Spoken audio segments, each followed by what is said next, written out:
रानी लक्ष्मीबाई, झांसी की रानी, बुंदेलों की कहानी।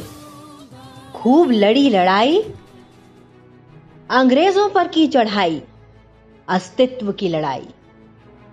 लंदन गया डोल, चुकाया माटी का मोल, रखी देश की आन, देश के लिए दिए प्राण। सन 57 में वह तलवार पुरानी थी, बुंदेले हर बोलों के मुंह हमने सुनी कहानी थी। खूब लड़ी मर्दानी वो तो, खूब लड़ी मर्दानी वो तो झांसी वाली रानी थी, झांसी वाली रानी थी। जैसे ही डलहौजी के राजनीतिक दूत ने झांसी को हड़पने की सूचना रानी को दी, लक्ष्मी सिंह बन गई। उसने ललकारते हुए कहा, मैं अपनी झांसी नहीं दूंगी। 27 फरवरी 1854 लॉर्ड डलहौजी ने गोद की नीति के तहत झांसी को अंग्रेजी राज्य में मिलाने की घोषणा कर दी। 23 मार्च 1858 झांसी का ऐतिहासिक युद्ध आरंभ हुआ। कुशल तोपची गुलाम गौस खां ने झांसी की रानी के आदेश पर तोपों के लक्ष्य साधकर ऐसे गोले फेंके कि पहली बार में ही अंग्रेजी सेना के पसीने छूट गए। देश में 550 से ज्यादा राजे राज्य कर रहे थे।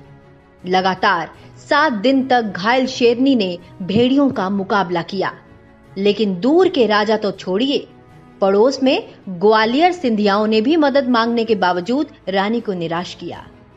रानी ने 7 दिन तक वीरता पूर्वक झांसी की सुरक्षा की और अपनी छोटी सी सशस्त्र सेना से अंग्रेजों का बड़ी बहादुरी से मुकाबला किया।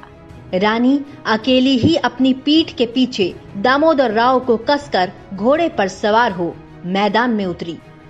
इधर अंग्रेज सेनापति ह्यूरोज अपनी सेना के साथ संपूर्ण शक्ति से रानी का पीछा करता रहा और आखिरकार आखिरी दिन आ ही गया जब रानी ने 18 जून 1858, जी हां, यही वो दिन था जब एक भारतीय नारी विदेशी अंग्रेजों से रण बीच जूझ रही थी।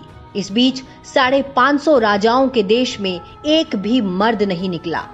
शायद इसलिए इतिहास ने रानी को मर्दानी कहा, जो एक रानी के खिलाफ अंग्रेजों के अन्याय को चुनौती दे सके। इसी तारीख को अंतिम युद्ध हुआ और रानी ने वीर गति प्राप्त की।